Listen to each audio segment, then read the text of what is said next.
नमस्कार, आदाब, बहुत बहुत स्वागत है आप सभी का। आप देख रहे हैं मेरा खास कार्यक्रम नजर और नजरिया। मैं हूं आपके साथ बुशरा खानम फहद।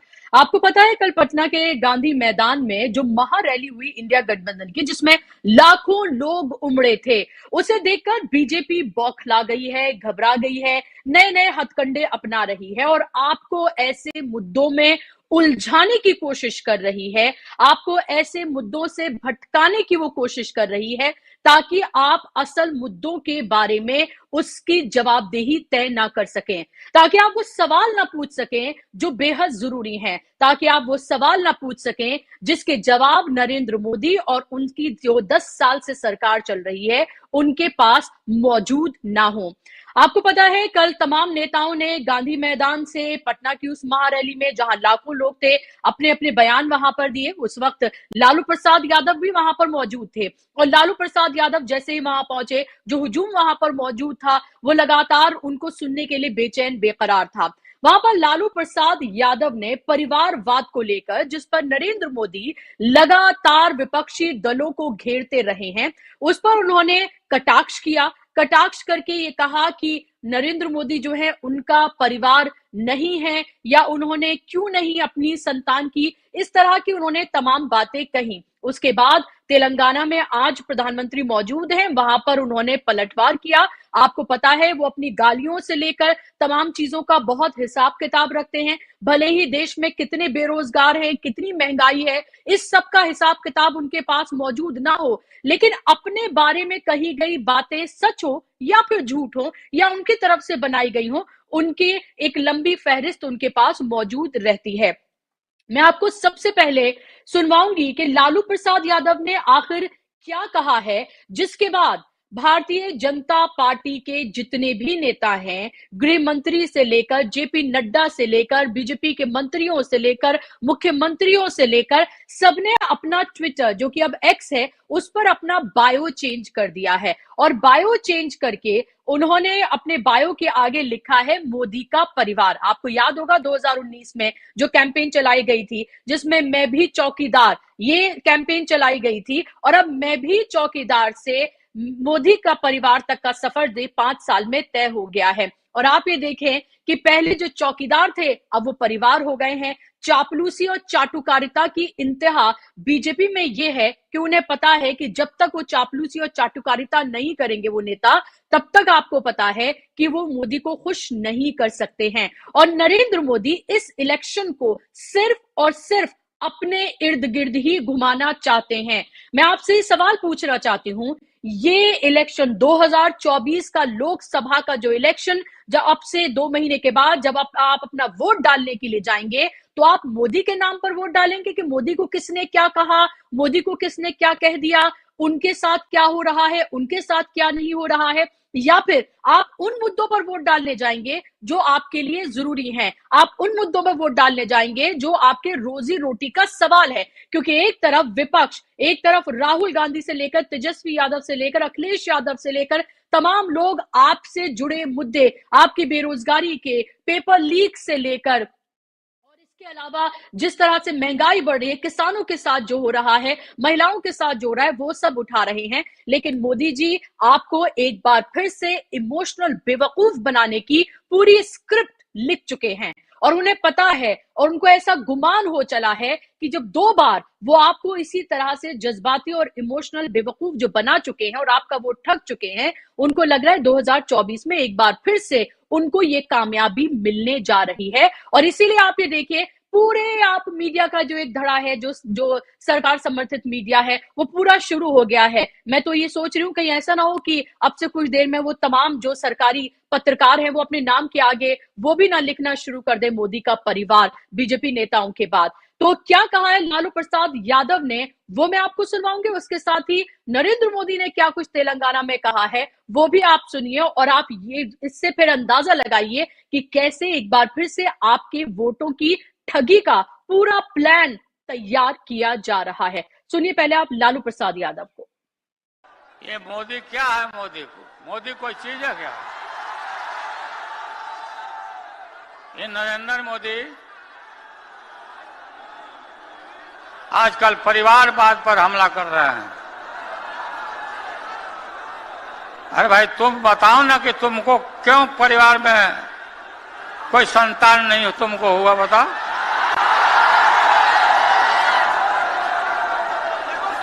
ज्यादा संतान होने वाले लोगों को बोलता कि परिवारवाद है, परिवार के लिए लोग लड़ रहे हैं।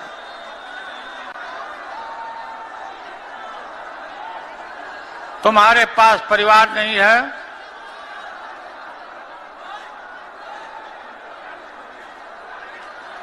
और तुम्हारी माताजी जब, और तुम हिंदू भी नहीं है, तुम्हारी माताजी का जब देहावसान हो गया तो हर हिंदू अपने मां के शोक में केस दाढ़ी बनवाता, दाढ़ी छिलवाता। क्यों नहीं छिलवाया, बताओ, क्यों नहीं छिलवाया? तो लालू प्रसाद यादव को आपने सुना। आपको पता है कि नरेंद्र मोदी कोई ऐसा मौका नहीं छोड़ते हैं जब वो परिवारवाद को लेकर सवाल ना खड़े करते हो, और कुछ शायद वो अपने नेताओं की वो फहरिस्त भूल जाते हैं। और अभी भी जब 195 जिन कैंडिडेट्स की लिस्ट जारी की गई है, उसमें सिर्फ दिल्ली की बात कर लूं तो सुषमा स्वराज की बेटी को उन्होंने यहां से टिकट दिया है, और एक लंबी फहरिस्त है जो यहां पर अगर मैं रखूंगी और उनका नाम पढ़ना शुरू करूंगी तो प्रोग्राम खत्म हो जाएगा। जो भारतीय जनता पार्टी में जो परिवारवाद के नमूने हैं, आप ये लिस्ट देखिए, आपके सामने है स्क्रीन पर कि कैसे किसके बेटे को कैसे टिकट मिला गया है, उनके पिता बीजेपी में क्या थे और आज उनके बेटे को किस तरह से टिकट दिया गया है। अमित शाह से लेकर, राजनाथ सिंह से लेकर, अनुराग ठाकुर से लेकर, बासुरी स्वराज से लेकर, वो एक लंबी चौड़ी फहरिस्त है। ज्योतिरादित्य सिंधिया से लेकर, और कांग्रेस में भी या दूसरी पार्टियों में भी जो परिवारवाद के जिसको लेकर पानी पी के कोसे थे नरेंद्र मोदी, वो सब तो बीजेपी में शामिल हो गए हैं। इसके अलावा भ्रष्टाचार की वो बात कर रहे हैं। भ्रष्टाचार के बारे में आप ये देखिए कि आज ही अजीत पवार जो है उनको लेकर पुलिस ने जो है वो क्लोजिंग रिपोर्ट जो है वो क्लोजर रिपोर्ट पेश कर दी है, जिसमें कहा गया है कि गलत तथ्य पेश किए गए थे। और आपको पता है कि वही अजीत पवार है जिनको भ्रष्टाचार के नाम पर पानी पी के नरेंद्र मोदी ने कोसा था। अशोक चौहान से लेकर वो लंबी फहरिस्त है जो भारतीय जनता पार्टी की वॉशिंग मशीन में धुलकर उनके सारे पाप साफ धुल जाते हैं, लेकिन उसके बावजूद भी प्रधानमंत्री की देखिए आप, ही हैज दैट ऑडेसिटी कि वो जब अलग अलग रैलियों में जाते हैं तो वहां पर फिर से वही परिवारवाद और भ्रष्टाचार की बात करते हुए नजर आते हैं, और सिर्फ नजर ही नहीं आते हैं बल्कि विपक्ष को घेरते भी हैं। और आज जो लालू प्रसाद यादव का आपने बयान सुना है, उस पर नरेंद्र मोदी ने क्या कुछ कहा है और कैसे वो आपको जज्बाती तौर पर एक बार फिर से बेवकूफ बनाने की पूरी स्क्रिप्ट लिख रहे हैं, और पूरा ये इलेक्शन अपने नाम के इर्द गिर्द, जनता नहीं अपने नाम के इर्द गिर्द, क्योंकि उनके लिए अगर सबसे महत्वपूर्ण कुछ है तो वो खुद हैं। मैं, सिर्फ मैं। और इतना अहंकार उनमें है कि वो 10 साल में आपने सिर्फ उनका मोनोलॉग सुना है, एक तरफा बातचीत सुनी है। कभी जनता से वो आमने सामने बैठकर कोई संवाद नहीं करते, ना ही पत्रकारों से करते। सुनिए आप नरेंद्र मोदी ने क्या कुछ कहा है, और फिर आप डिसाइड करिए कि आपके 2024 में लोकसभा में जब आप वोट डालने जाएंगे तो आपके वोटों की कैसी ठगी का प्लान बन रहा है।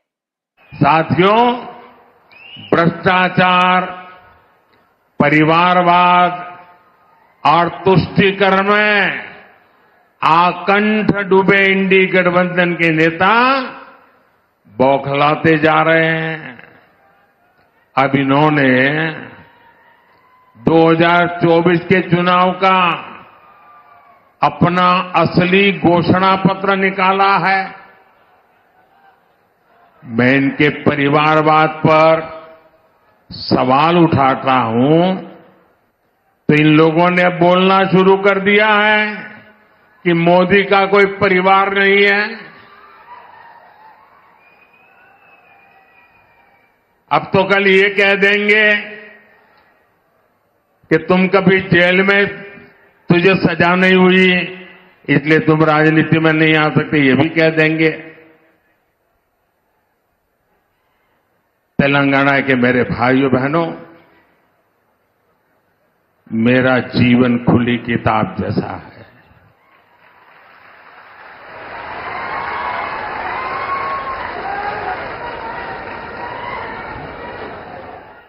आप मुझे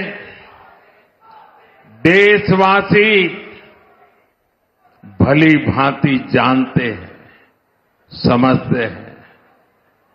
मेरी पल पल की खबर देश रखता है और कभी मैं रात देर तक जब काम करता हूं और खबर बाहर निकल जाती है। तो आपने नरेंद्र मोदी को अभी सुना और वो कह रहे हैं कि आप यानी जनता उनके पल पल की खबर रखती है, लेकिन लोकतंत्र में तो प्रधानमंत्री को जनता की पल पल की खबर होनी चाहिए कि उनके घर में खाना है कि नहीं, बेरोजगारी के वजह से लोगों का क्या हाल हुआ है, देश के हर एक शख्स का ख्याल रखना ये प्रधानमंत्री की जिम्मेदारी है। लेकिन वो जिम्मेदारी भी अब वो जनता पर ही डाल रहे हैं कि वो उनकी खबर रखते हैं। अब आप ये देखिए कि अपने आप को सेल किस तरह से किया जा रहा है ताकि एक बार फिर से आपकी वोट की ठगी कर सके कि देर रात तक जब मैं काम करता रहता हूं। आपको पता है ना कि 18-18 घंटे, कुछ लोग तो 24 घंटे भी कहते हैं कि नरेंद्र मोदी काम करते हैं। 18-18 घंटे काम करते हैं, उसके बाद भी आप ये देखिए कि देश की हालत क्या है। 18-18 घंटे शायद वो अपने लिए काम करते हैं, क्योंकि अगर देश के लिए काम करते तो ये हालत देश की नहीं होती।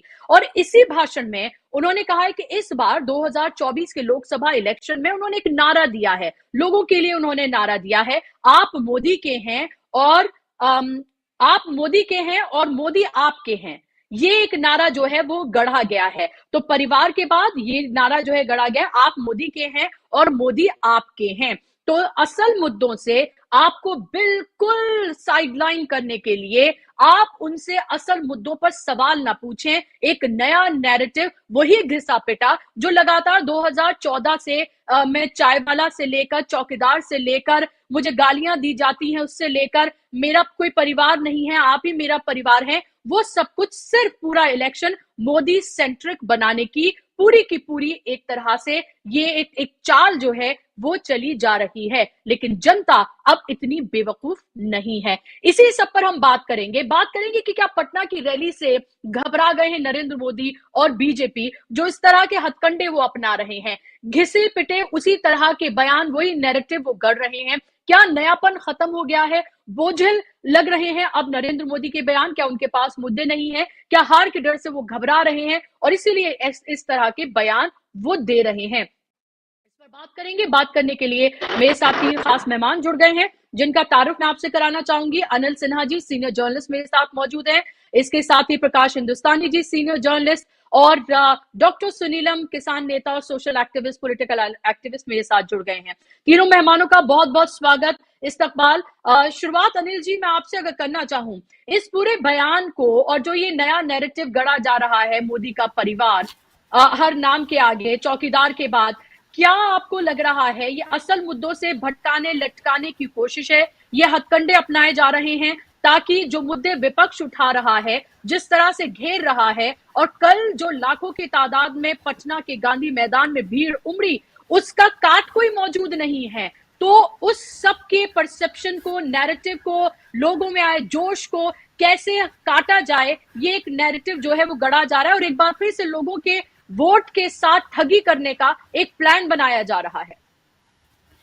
देखिए, ये तो आपने सही कहा, पूरा प्लान है, लेकिन इसमें मैं आपको बता दूं क्या कि ये भी पता चल रहा है कि जो ब्रांडिंग करने की कोशिश कर रहे थे नरेंद्र मोदी, हिंदू हृदय सम्राट वाला, राम मंदिर के, रामलला का मंदिर बनाने, तो श्री राम, जय श्री राम, रामलला का मंदिर और अनुष्ठान वगैरह जो करके उन्होंने ब्रांडिंग करने की कोशिश की थी हिंदू हृदय सम्राट वाला।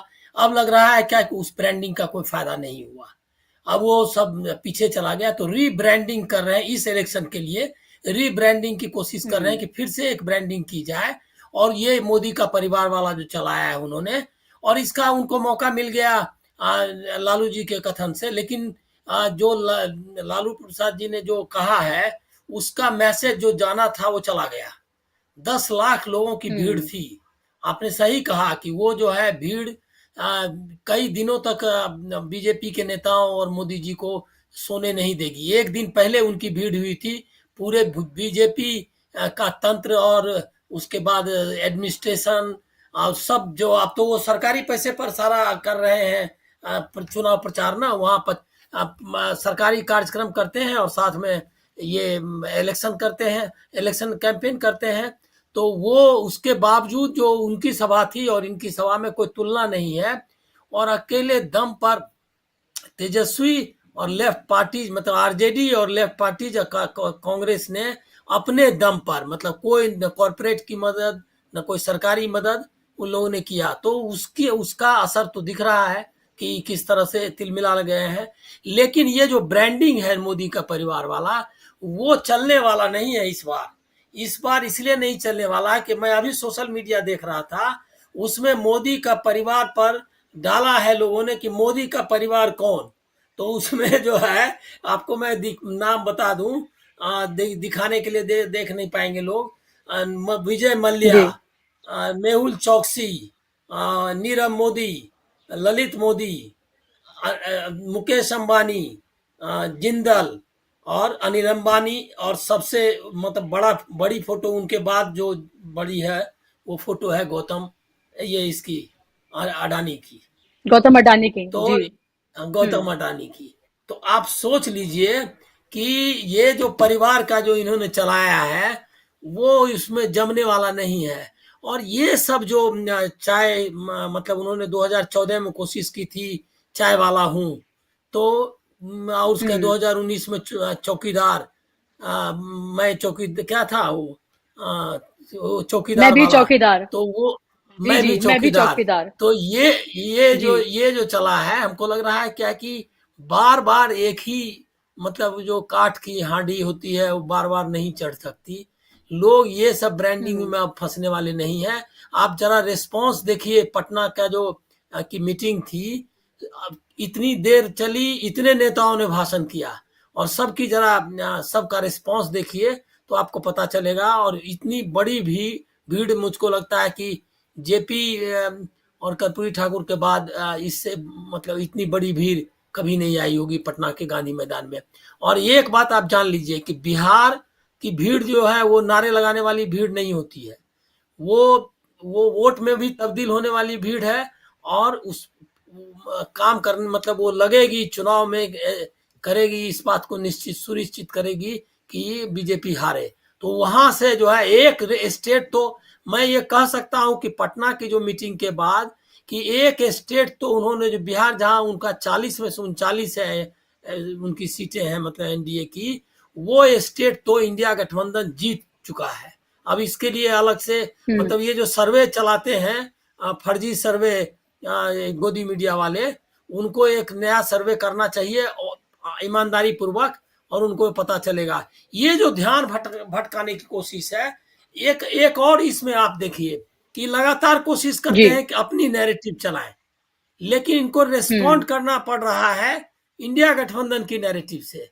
जो राहुल गांधी, कांग्रेस, अभी लालू प्रसाद जी अभी एक्टिव पॉलिटिक्स में उस तरह है नहीं, बीमार है, लेकिन लोग उनको सुनना चाहते थे। और एकदम उन्होंने साबित किया कि बीमारी और मतलब ये मतलब बाहर रहने के बाद भी राजनीति से इतना मतलब सक्रिय राजनीति से वो एकदम उनको जनता के मतलब उसके नब्ज के बारे में पूरी तरह मालूम है। उन्होंने वही किया, हर एक बातें ऐसी कही है जो उसका मैसेज गया है। वो सामाजिक न्याय का चाहे मुद्दा हो, चाहे बेरोजगारी का मुद्दा हो, सब पूरा। और अटैक भी किया, उस पर ये जवाब नहीं दे रहे हैं जो कि अभी आगे आने वाला है। उन्होंने ये भी कहा कि ये हिंदू नहीं है, और इसका जवाब कोई नहीं दे रहा है। इसीलिए कि उन्होंने कहा कि माँ, उसका जवाब देना तो बहुत मुश्किल है, क्योंकि इन्होंने मुंडन नहीं कराया वाला जो चल रहा है। और समझिए कि लालू प्रसाद जी का कितना पिन पॉइंटेड था कि बीजेपी लीडरशिप और मोदी को भी रिस्पॉन्ड करना पड़ा। ये आप समझिए कि इस तरह से तीर निशाने पर बैठा है, और ये अच्छा है ये, लेकिन ये रीब्रांडिंग चलने वाली नहीं है।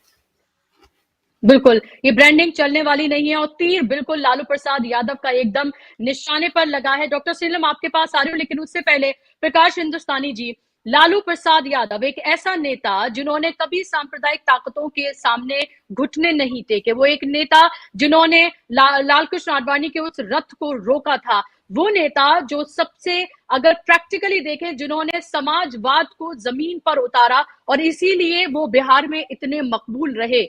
वो नेता जिनको ईडी, सीबीआई सब के वो सताए गए, यहां तक कि उनकी सेहत तक इतनी खराब हो गई, लेकिन उन्होंने अपने विचारों से कॉम्प्रोमाइज नहीं किया, यहां तक कि उनकी जान तक पर बनाई, लेकिन उन्होंने घुटने नहीं टेके। वो एक ऐसे नेता आज भी, जब वो पूरी तरीके से राजनीतिक इस पूरे वातावरण में पूरी तरह से सक्रिय नहीं है, एकदम सक्रिय नहीं है वो, क्योंकि वो अपनी ही परेशानियों से जूझ रहे हैं। आप ये देखिए कि उनका एक भाषण गांधी मैदान से दिया हुआ कैसे पूरे बीजेपी जो है में हड़कंप मचा देता है, तिलमिला जाते हैं। प्रधानमंत्री से लेकर, गृह मंत्री से लेकर, जेपी नड्डा से लेकर, सारे चीफ मिनिस्टर से लेकर और जो भक्त हैं उन सबको जवाब देना पड़ता है। तो अभी भी उनकी सियासत में कितना दम है। आप इस पूरे जो ये नाटक जो रचा जा रहा है उसको कैसे देख रहे हैं आप 2024 से पहले? बुशरा जी, जैसा कि अभी अनिल जी ने कहा, मोदी जी का परिवार क्या है, उन्होंने जो सोशल मीडिया के कुछ नमूने दिए थे वो बिल्कुल सही है, क्योंकि व्यक्ति अपने परिवार के लिए काम करता है और मोदी जी अपने परिवार के लिए पूरा त्याग करते हैं, पूरा बलिदान करते हैं और देखते हैं कि उन्हें कोई दिक्कत न हो जाए कहीं। बिल्कुल सही बात है, ये अपने परिवार के लिए समर्पित व्यक्ति हैं।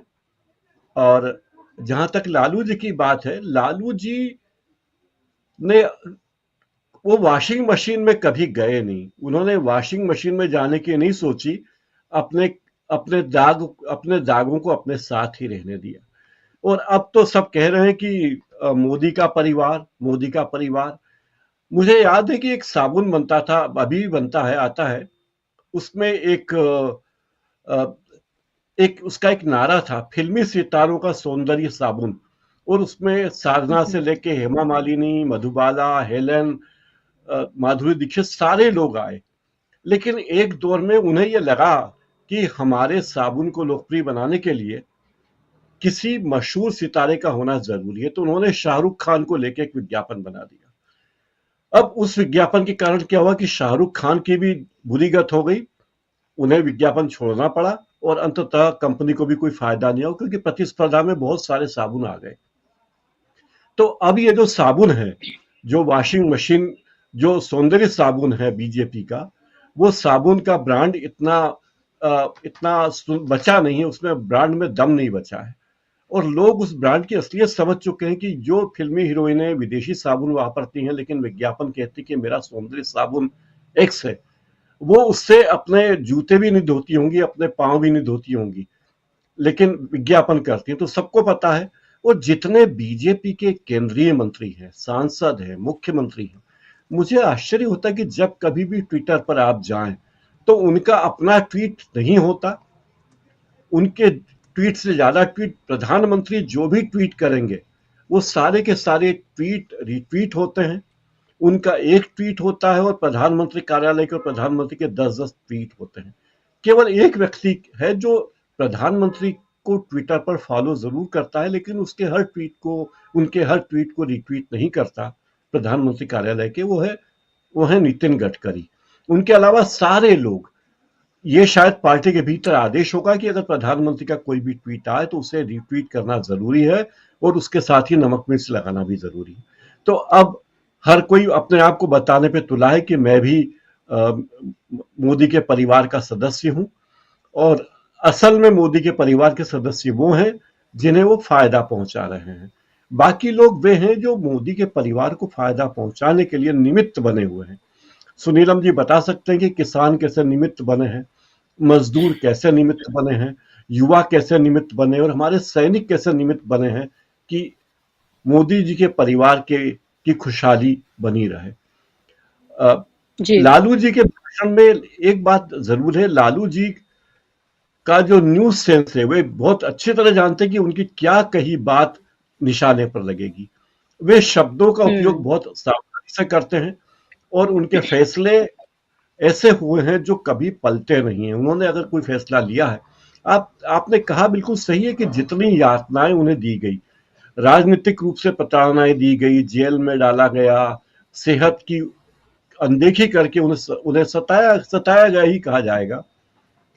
और ये साबित करने की कोशिश की गई कि लालू और उनके परिवार पर जो भ्रष्टाचार के आरोप है वो सही है। मुझे लगता है कि नरेंद्र मोदी जी और बीजेपी अगले चुनाव में इसे बड़ा मुद्दा बनाएगी।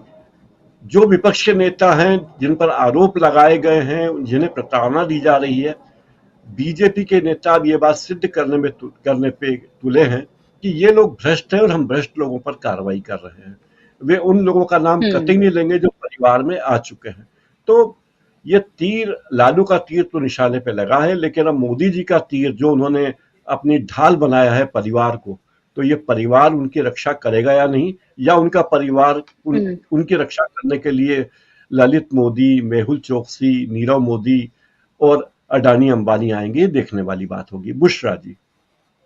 जी बिल्कुल। और जो नारा उन्होंने गढ़ा है, आप मोदी के हैं और मोदी आपके हैं, तो एक बार फिर से डॉक्टर सुनीलम, क्या लोगों को जज्बाती तौर पर बेवकूफ बनाने का एक नया प्लान बीजेपी की तरफ से, नरेंद्र मोदी की तरफ से तैयार कर लिया गया है? क्योंकि अगर असल मुद्दों पर बात करेंगे, अगर बेरोजगारी, महंगाई, किसानों के, महिलाओं के, अगर इन तमाम मुद्दों पर अगर बात करने लगे, या फिर जातिगत जनगणना, सामाजिक बराबरी, इन सब की अगर बात करने लगे, तो फिर उनके पास तो जवाब देने के लिए मौजूद नहीं होगा, क्योंकि पता है देश की हालत क्या है। उत्तर प्रदेश में भी आप देख लीजिए किस तरह से लगातार एक के बाद एक पेपर लीक होने के बाद छात्र जो है वो सड़कों पर हैं, शिक्षक सड़कों पर हैं, किसान सड़कों पर हैं, महिलाएं सड़कों पर हैं। कौन सा ऐसा वर्ग है देश का जो सड़क पर नहीं है और जो सवाल नहीं पूछ रहा है? क्योंकि वो पत्रकारों से सीधा बात नहीं करते, वरना तो हम जैसे पत्रकार उनसे सवाल भी पूछ लेते। तो ये तमाम जो ये नाटक जो है वो गढ़ा जा रहा है, उसकी असली वजह आप क्या देखते हैं? क्या पटना की रैली में आई भीड़ ने नींदें उड़ा दी हैं, या हार सामने देखते हुए, या जो 400 का पार का नारा जो इतना बड़ा दे दिया है अनरियलिस्टिक, उसकी किस तरह से तैयारी की जाए, ये सब कुछ प्लान उसका है? कैसे देखते हैं आप इसको? जी शुक्रिया। असल में आपने जो दावे कर रहे थे 400 पार वाले, उसको तो एक ही रैली ने फेल कर दिया। वहां पर ये वाली बात एकदम स्पष्ट हो गई कि जो 80 और 40 120 जो सीटें हैं, उन्हीं सीटों पर अगर बराबर से मुकाबला हो रहा है, तो फिर बचेगा कैसे? ये सरकार कैसे बचेगी? इसका बहुमत कैसे बचेगा? मोदी जी कैसे बचेंगे? ये सवाल एक ही रैली ने खड़ा कर दिया है, क्योंकि असल में बिहार की जनता ने ये बता दिया है कि वो पलटू राम के साथ नहीं। और आपने ये देखा कि जब जब वो पलटू राम के ऊपर टिप्पणी कर रहे थे, तब तब जनता जो है वो कितनी आह्लादित हो रही थी, कितना जोश के अंदर भर रही थी। असल में किसी भी नेता की या किसी भी रैली के अंदर जो वाइब्रेंसी होती है, जो उत्साह होता है, जो उमंग होता है, उससे ये पता चल जाता है कि आने वाले समय की पॉलिटिक्स क्या होगी। बिहार जो है देश का सबसे ज्यादा पॉलिटिकल प्रदेश है। मैं तो मध्य प्रदेश से आता हूं और मैं कहता हूं हमारे यहाँ का जो प्रदेश स्तर का नेता हो, वहां पे गांव स्तर के नेता से उसके अंदर कम राजनीतिक चेतना और वो जो समझ और अंडरस्टैंडिंग होती है वो होती है। ये मैं अपने पब्लिक मीटिंग्स के अंदर यहाँ पर कहता हूं। मेरा मतलब ये है कि बिहार ने एक ही बार की रैली के अंदर ये संदेश दे दिया। जो बात अभी अनिल जी कह रहे थे कि गांधी मैदान में शायद ही कुछ ही रैलियां ऐसी होंगी, बड़ी हुई होंगी, नहीं तो ये सबसे ऐतिहासिक रैली के अंदर दर्ज हो गया है इसका। लेकिन ये पहली रैली है, बात याद रखना चाहिए। और इस रैली ने तो अभी 120 के ऊपर जो है सीधे सीधे चुनौती देने का काम किया है। 120 आप ये देखिए, और 130 जो दक्षिण भारत के अंदर जो एक तरीके से डबल लॉक हो गया है तेलंगाना और कर्नाटक का मिला करके, तो ये मामला सीधा 250 के ऊपर पहुंचता है। मुझे ऐसा लगता है कि देखिए सीट शेयरिंग का मामला लगभग पूरा हो चुका है। मैं पहले दिन से कह रहा था, जब से इंडिया गठबंधन बना था, कि 350 सीट के ऊपर कहीं कोई प्रॉब्लम नहीं है। और अब आप ये देखेंगे कि लगभग हर जगह पर एक कुछ ना कुछ अंडरस्टैंडिंग, अलग अलग तरीके की अंडरस्टैंडिंग आपको पूरे देश के अंदर दिखलाई पड़ जाएगी। जो मुद्दे उन्होंने उठाने का काम किया है, लोगों के अंदर ये दिखलाई पड़ा कि असल में जो एक वाक्पटुता थी, जो बोलने की शैली थी, देश का मिडिल क्लास भी उसका कायल था लालू जी के। अब धीरे धीरे जो है लग रहा है कि तेजस्वी उसी को ग्रास्प करने का काम कर रहे हैं, और जिस तरीके के वो कटाक्ष कर रहे हैं, जिस तरीके के वो टिप्पणी कर रहे हैं, और उसके अंदर कंटेंट है, उसके अंदर केवल जो है वो हंसी मजाक उसके अंदर नहीं है, उसके अंदर पूरा कंटेंट है। उन्होंने जो पूरा का पूरा परिवारवाद का जो पूरा दावा किया जाता है, जो पूरा भ्रष्टाचार का जो किया जाता है, सबके ऊपर उन्होंने जवाब देने का काम किया। अब मुझे तो ऐसा लगता है कि देखिए, अगर कमलनाथ जी ने वो रैली नहीं रोकी होती भोपाल की, और ये 5 विधानसभा चुनाव के पहले से ये जो रैली वाला सिलसिला अगर शुरू हो गया होता, जैसा इंडिया गठबंधन ने किया था, तो इस समय देश का माहौल जो है वो एकदम पलट गया होता। मतलब जब एक रैली होती है, तो आपको मालूम है कि जब इस किस्म की रैली इंडिया गठबंधन की जब रैली यूपी के अंदर हुई, तो वो कहीं ना कहीं इसके बराबर बड़ी होगी उत्तर प्रदेश के अंदर। आपको मालूम है कि के अंदर जब इंडिया गठबंधन की रैली होगी, तो वो बहुत रैली होगी, तेलंगाना में होगी, बहुत बड़ी रैली होगी। जब महाविकास आघाड़ी की जो रैली होगी मुंबई के अंदर, वो एक ऐतिहासिक किस्म की रैली होगी। तो मेरा कहने का मतलब ये है कि वहां केवल एक स्टार है, ये मल्टी स्टार वाला ये गठबंधन है, वहां पर केवल एक नेता है, लेकिन यहां पर जो भी लोग हैं ये ग्रास रूट से ही पैदा हुए हैं, और इनकी हैसियत ग्रास रूट के लीडर की है, और अपने अपने राज्य के अंदर ये फिजा को बदलने की हैसियत और ताकत रखने वाले लोग हैं। तो मुझे ऐसा लगता है कि इंडिया के अंदर सारी लोग कह रहे थे कि भाई 28 थे, और 28 के बाद तो अब ये छड़ गए, पलटू राम भी चले गए, और एक आध जगह और कुछ गड़बड़ हो गया। तो मुझे अब लगता है कि अब ये इंडिया गठबंधन का कुनबा बड़ा होना शुरू होगा। परिवारवाद का मामला असल में इसको इस एक ही परिप्रेक्ष्य में देखा जाना चाहिए। क्या अब संघ परिवार जो है वो खत्म हो गया है? क्या संघ परिवार को डोमिनेट करने का काम मोदी जी ने कर दिया है कि मोदी का परिवार जो है वो अब देश के अंदर वो चलेगा, अब संघ परिवार नहीं चलेगा? क्योंकि असल में जो राजनीति करते हैं, मुद्दे तय करते हैं, जो नैरेटिव सेट करता है, वो तो संघ परिवार करता है। उसको फॉलो करने का काम जो करते हैं, वो फॉलो करने का काम जो किया जाता है, वो किया जाता है भारतीय जनता पार्टी के द्वारा, या एनडीए के द्वारा, या मोदी जी के द्वारा। लेकिन अब ये एक तरीके से नेताओं को भाजपा के बिलिटिल करने के बाद में अब ये संघ परिवार को भी बिलिटिल करने का जो मामला है, तो ये अंदरूनी एक किस्म का संघर्ष जो है, जो हम सबको मालूम है कि चल रहा है, वो भी लगातार अब आने वाले समय के अंदर बढ़ता चला जाएगा। और मुझको इस रैली के बाद में जो देश के अंदर इंडिया गठबंधन के कार्यकर्ताओं में, नेताओं में जो एक उत्साह पैदा हुआ है, मुझे लगता है कि उसके साथ कुछ रिसोर्सेज भी आएंगे, क्योंकि जब माहौल बनने लगता है, नहीं तो अभी जो है रिसोर्स क्रंच है, पूरा का पूरा 10,000 करोड़ का जो पूरा जो है इलेक्ट्रल बॉन्ड का पैसा वो मोदी जी के पास है, भाजपा के पास में अडानी अंबानी का जो पूरा परिवार है, अजय डोभाल का जो परिवार है, वो उनके पास में परिवार है। लेकिन मैं एक और बात केवल अभी कह के समाप्त अभी करूंगा कि किसान देखिए सड़कों के ऊपर है। आपको मालूम है किसानों ने ऐलान किया है कि 14 तारीख को वो रामलीला ग्राउंड पहुंचने वाले हैं, लाखों की संख्या में पहुंचने वाले हैं। और इसी बीच में जो लोग शंभू बॉर्डर और खंडेरी बॉर्डर के ऊपर हैं, उन्होंने ऐलान कर दिया है कि वो 6 तारीख को दिल्ली पहुंचेंगे। उसका एसकेएम से संबंध नहीं है, संयुक्त किसान मोर्चे से, लेकिन वो इंडिपेंडेंटली हर किसान की का ये अधिकार बपौती नहीं है। दिल्ली मोदी जी की, संघ परिवार की, अडानी अंबानी की बपौती नहीं है, दिल्ली 142 करोड़ जनता की है। और किसान अब ये बार बार कह रहे हैं, आज कभी ये वो चलाइएगा, किसानों की तो कहा जा रहा है अगर तुम किसानों को दिल्ली में नहीं घुसने दोगे तो किसान तुम्हें गांव में नहीं घुसने देगा। और मैं दर्शकों को याद दिलाना चाहता हूं, 380 दिन के बाद में ये जो वापस हुए थे ना 3 किसान विरोधी कानून, उसका मुख्य कारण ये था कि पंजाब में, हरियाणा में, वेस्टर्न यूपी में एक भी राजनीतिक कार्यक्रम भारतीय जनता पार्टी नहीं कर पा रही थी। उसका राजनीतिक जो है दरवाजा बंद कर दिया गया था। वही रिपीट होगा अगर किसान को दिल्ली जाने से रोका गया 14 तारीख को, ये बात मैं कहना चाहता हूं, तो किसान लड़ रहा है, मजदूर लड़ रहा है, आदिवासियों का आपको मालूम है, दलितों की लड़ाई जोरों के ऊपर देश के अंदर, तो सभी समूह अपने अधिकारों और अपने संवैधानिक अधिकारों के लिए संघर्ष करने का काम कर रहे हैं। और मोदी जी केवल अपने अधिकार की बात कर रहे हैं कि मुझे सत्ता मिलेगी या नहीं मिलेगी, तो लोगों को यह तय करना है कि सत्ता है किसानों, मजदूरों और आदिवासी महिला और आदिवासियों के पास में जो अधिकार मिलने वाले हैं, दूसरी तरफ जो है मोदी जी को जो अधिकार प्राप्त हैं पिछले 10 साल से, वही कंटिन्यू रहने वाले हैं और वो एक तरफा होने वाले हैं।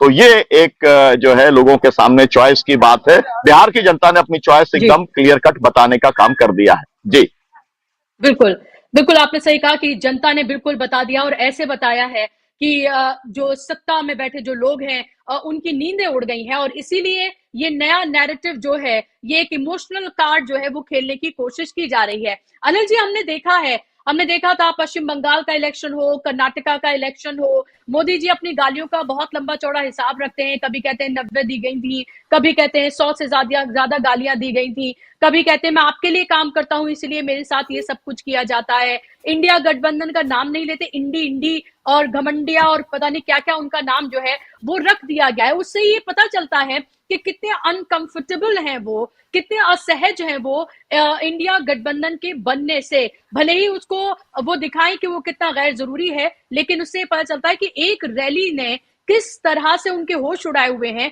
कि उनको ये एक नया नैरेटिव गढ़ना पड़ रहा है ताकि लोगों को एक बार फिर से जज्बाती तौर पर बेवकूफ बनाया जा सके। क्या ये जो चुनाव है अनिल जी 2024 का, ये चुनाव क्या पीपल वर्सेस मोदी होने जा रहा है? क्या आपको लगता है? क्योंकि नरेंद्र मोदी सिर्फ अपनी बात करते हैं, अपने अधिकारों की बात करते हैं, मुझे कुर्सी पे बिठा के रखो, मैंने ये किया, मोदी की गारंटी, मोदी कह रहा है, मोदी आपको 83 करोड़ जो लोग हैं उनको 5 किलो राशन दे रहा है, मोदी मोदी मोदी मोदी और सिर्फ मोदी। तो क्या ये चुनाव है?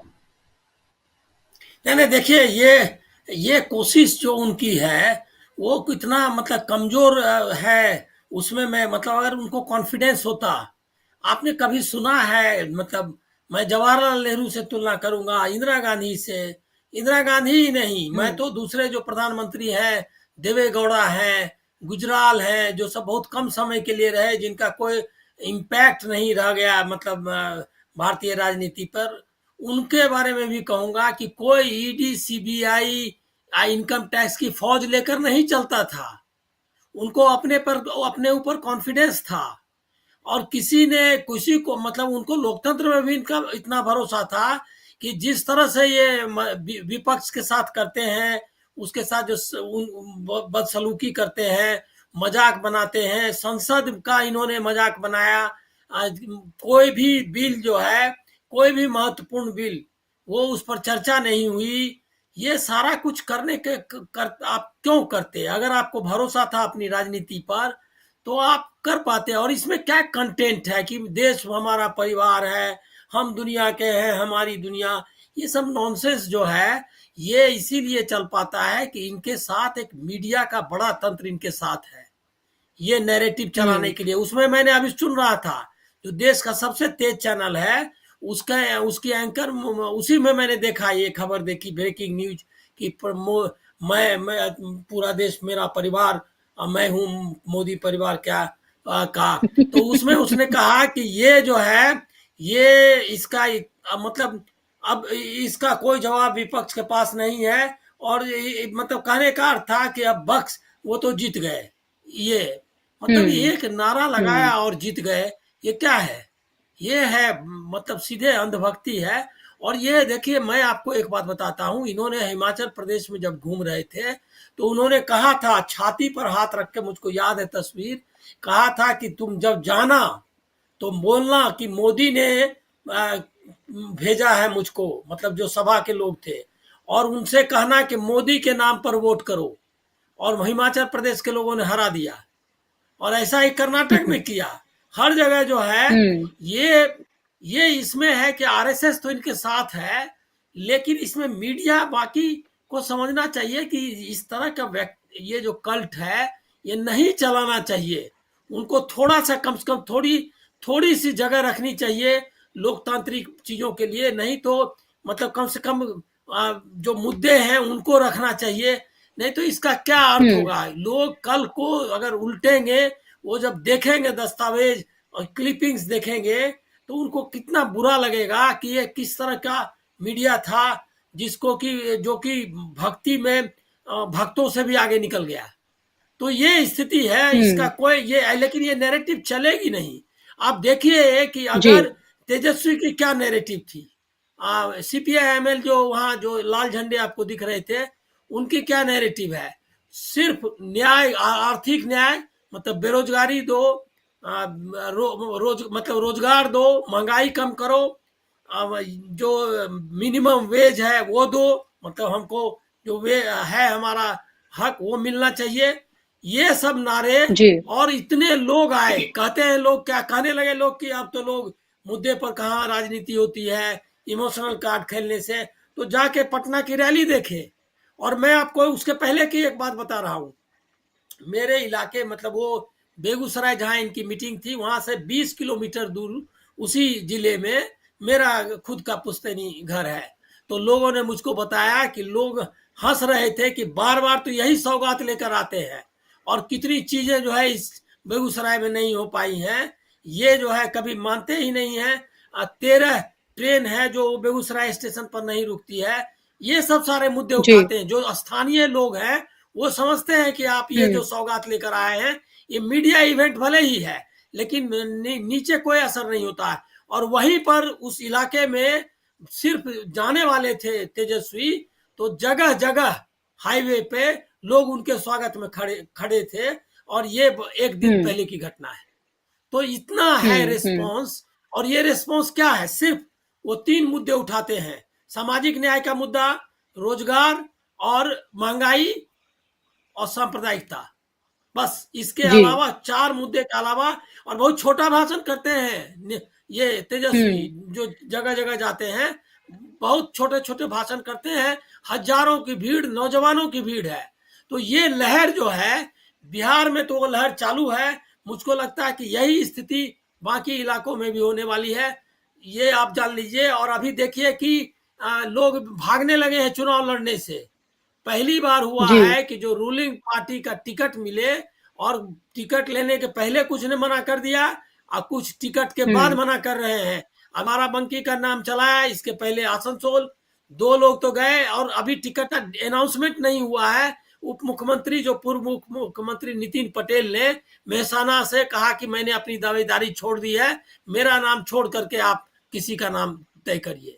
तो ये भागने लगे हैं। ये हालत है, बहुत भगदड़ मची हुई है बीजेपी के अंदर, और बहुत खलबली है। चाहते हैं कि कोई मुद्दा पकड़ के किसी तरह चले जाए, लेकिन हमको लग रहा है कि क्लिक नहीं कर रहा है। जी बिल्कुल, क्लिक नहीं कर रहा है, लेकिन कोशिश बहुत है प्रकाश हिंदुस्तानी जी। नरेंद्र मोदी अपनी गालियों का हिसाब रखते हैं, लेकिन खुद जो उनकी पार्टी के लोगों की तरफ से या उनकी तरफ से कहा जाता है, 100 करोड़ की गर्लफ्रेंड, जर्सी गाय, सूप नखा से लेकर तमाम तरह की बातें जो विपक्ष के नेताओं, खासतौर महिला जो नेता है उनके लिए जो कही जाती हैं, वो शायद भूल जाते हैं। और कभी वो नेता, राहुल गांधी की अगर हम बात कर लें, तो राहुल गांधी के लिए क्या कुछ नहीं कहा गया, उनके परिवार के लिए क्या कुछ नहीं कहा गया। मुझे लगता है कि अब तक की सियासत में अगर किसी एक शख्स या किसी एक परिवार को अगर सबसे ज्यादा अगर गालियां दी गई हैं, आप शब्दों का इस्तेमाल किया गया है, उनकी इमेज को खराब किया गया है या कोशिश की गई है, तो वो राहुल गांधी और गांधी परिवार है। लेकिन वो कभी इस तरह से पलटकर इस तरह का इमोशनल कार्ड नहीं खेलते हैं जैसे नरेंद्र मोदी करते हैं। एक तरफ तो वो कहते हैं कि वो 56 इंच और एक अकेला सब पे भारी, लेकिन वही 56 इंच और एक अकेला सब पे भारी कितने वल्नरेबल हैं, ये दिखाता है कि लालू प्रसाद यादव, जो कि इतने कमजोर सियासी तौर पर, जिस्मानी तौर पर अभी हो चुके हैं, क्योंकि एक तरह से वो सियासत में एक्टिव नहीं है, उनकी एक बात इतनी ज्यादा उनको वो लग गई, या फिर वो एक मुद्दे के इंतजार में बैठे थे कि आए और वो हाथों हाथ लें और लोगों को एक बार फिर से बेवकूफ बनाए। लेकिन जो सवाल मैंने अनिल जी से पूछा था, वही सवाल आपसे पूछ रही हूँ, क्या ये लड़ाई पीपल वर्सेस नरेंद्र मोदी आप ये देख रहे हैं? और जब ये लड़ाई अगर ऐसी होगी तभी हम कोई बड़ा बदलाव 2024 में देखेंगे। बुशरा जी, जब भी आप लोगों से बात करते हैं तो एक खास वर्ग के लोग हैं, एक परिवार के लोग हैं, संघ परिवार के लोग हैं, उनके अलावा कोई ये बात नहीं कहता कि आएगा तो मोदी ही। तो परिवार उनका है, निश्चित ही मोदी जी का परिवार है, संघ परिवार उनका परिवार है और उसमें वे पूरी तरह से उसके लिए प्रतिबद्ध है, इसमें कोई दो बात नहीं। उनकी प्रतिबद्धता की तारीफ करनी चाहिए कि उन्होंने जो भी फैसला किया, सही गलत जो भी किया, उसके साथ वो लगे हुए हैं, उसके लिए प्रतिबद्ध है। अनिल जी ने जो बात कही कि जिस चैनल, जिस मीडिया के लोग केवल इस नारे को जीत का फार्मूला, जीत का सूत्र बता रहे हैं, मुझे लगता है कि उन पत्रकारों या उन एंकर्स के प्रोफाइल में जाके देखना होगा कि उन्होंने भी क्या ये तो नहीं लिख रखा कि मैं हूं मोदी परिवार। क्या वो एंकर भी, क्या वो रिपोर्टर भी, पत्रकार भी मोदी परिवार के सदस्य तो नहीं हो गए?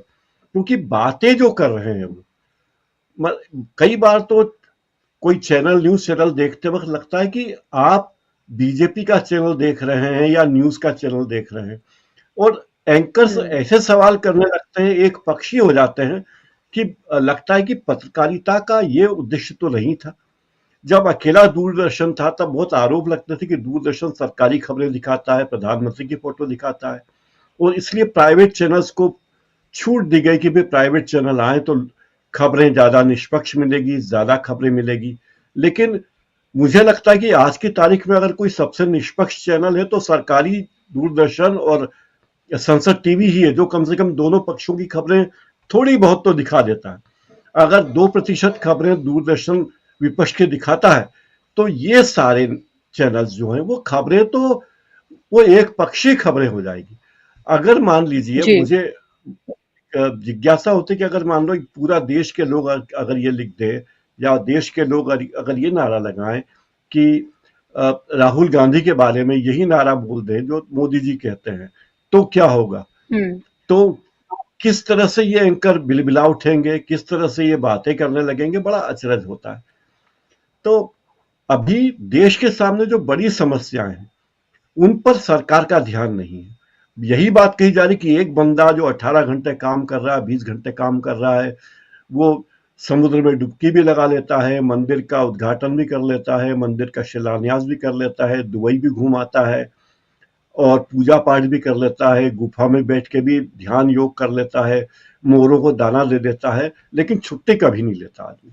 तो ऐसी छुट्टी, ऐसी व्यस्तता भगवान सबको दे, आपको भी ऐसी व्यस्तता दे कि आपको एक क्षण भी फुर्सत न मिले, आप भी चिड़ियों को दाना खिलाएं, मोरों को खाना खिलाएं, समुद्र में डुबकी लगाएं, हिमालय की यात्रा करें, और सबसे बड़ी बात कि रोज आपका फोटोशूट हो और स्क्रीन पे केवल आप अकेले नजर आए, में से कोई नजर ना आए। तो क्या ये हो सकता है? अब मूल मुद्दा ये है, जो एक सुनीलम जी ने एक बात कही थी, वो मैं उस पर आना चाहता हूं कि देश के दो सबसे प्रमुख राजनीतिक रूप से, राजनीतिक जागरूकता इन दोनों राज्यों में बहुत ज्यादा है, और वो निर्णायक होते हैं उत्तर प्रदेश और बिहार। उन दोनों ही राज्यों में बीजेपी को अपनी जमीन खिसकती हुई लग रही है, चाहे जितनी कोशिश कर ले। और देखिए, अयोध्या के मंदिर को लेकर बीजेपी किस तरह से प्रचार कर रही है, उसका एक नमूना आज देखने में आया। आज सुबह जब मध्य प्रदेश के लोग तो उन्होंने अखबारों में पूरे पेज का विज्ञापन देखा कि पूरा मध्य प्रदेश का मंत्रिमंडल एक चार्टर प्लेन लेके उस चार्टर विमान से अयोध्या जा रहा है और राम जी के दरबार में हाजिरी लगाएगा।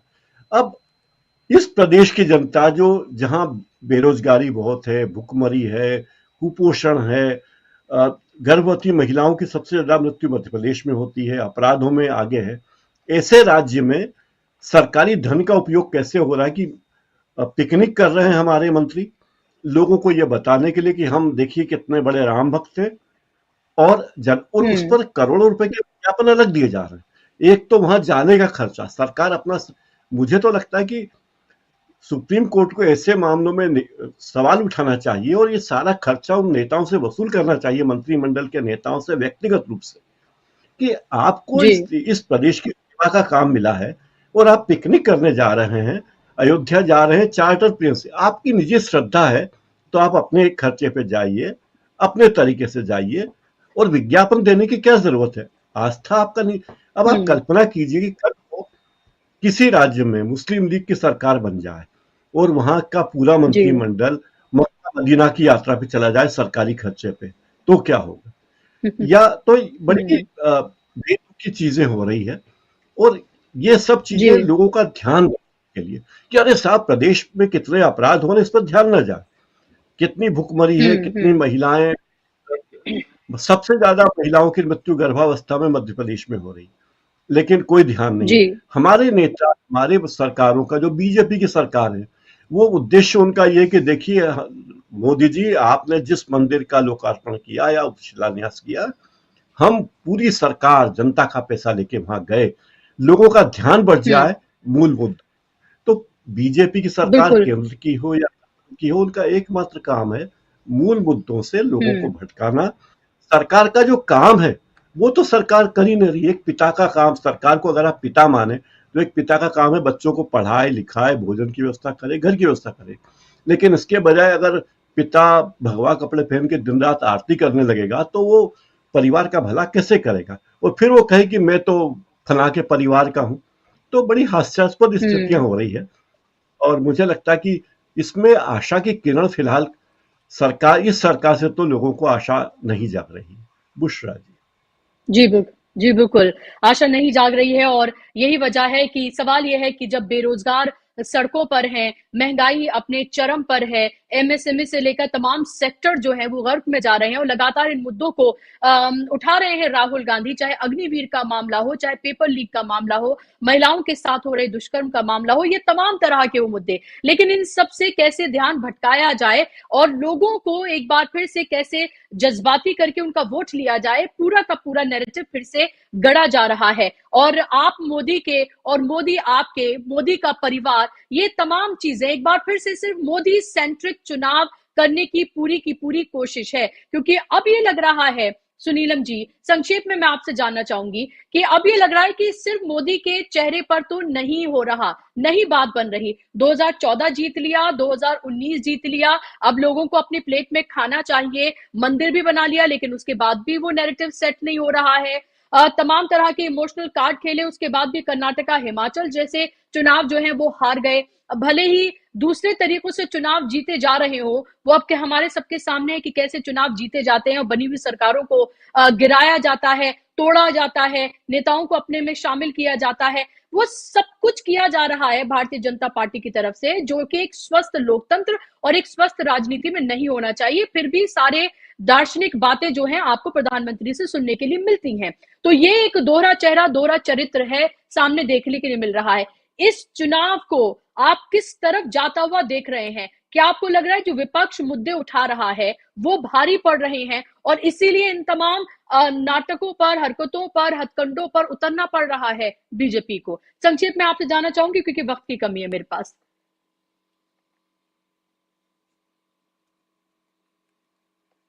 नैरेटिव को खड़ा करने, गढ़ने की कोशिश कर रहे हैं, हर वो नया फेल हो जाता है।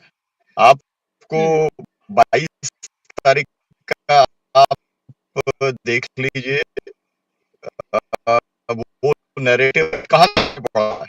अन्नों की एक बड़ा नहीं है जो खनौरी पे चला और जो आपकी आवाज जो है आपकी आवाज ब्रेक हो बहुत रही है आंदोलन, क्योंकि उसके अंदर 500 में से केवल 2 ही जत्थेबंदियां शामिल थी, लेकिन उसने ही हेलो माफ कीजिएगा डॉक्टर सुनीलम, आवाज आपको मुझे रोकना पड़ रहा है जी। आपकी आवाज बिल्कुल मेरे पास तक बहुत ही कम और कट कट कर आ रही है।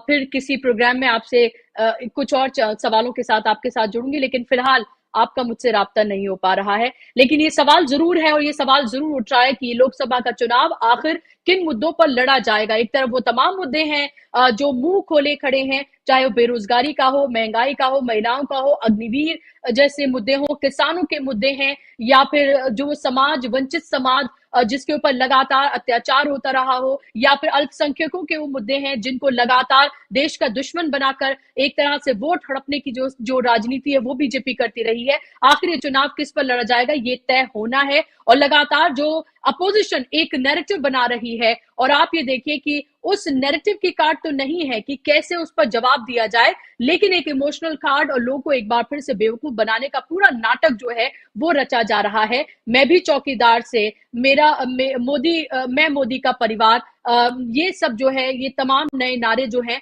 वो गढ़े जा रहे हैं ताकि आपको एक बार फिर से इसी में उलझाया जा सके और ये बताया जा सके कि सिर्फ मोदी ही है और सिर्फ मोदी की ही गारंटी है जो आपको बचा सकती है, जो देश को बचा सकती है। लेकिन खुली और साफ तस्वीर जो है वो आपको, आपके सामने है और आपको तय करना है। बहुत शुक्रिया तीनों मेहमानों का कार्यक्रम का हिस्सा बनने के लिए, इस महत्वपूर्ण डिबेट का हिस्सा बनने के लिए, और शुक्रिया आप तमाम दर्शकों का भी इस कार्यक्रम का हिस्सा बनने के लिए। आज के कार्यक्रम में बस इतना ही। नमस्कार।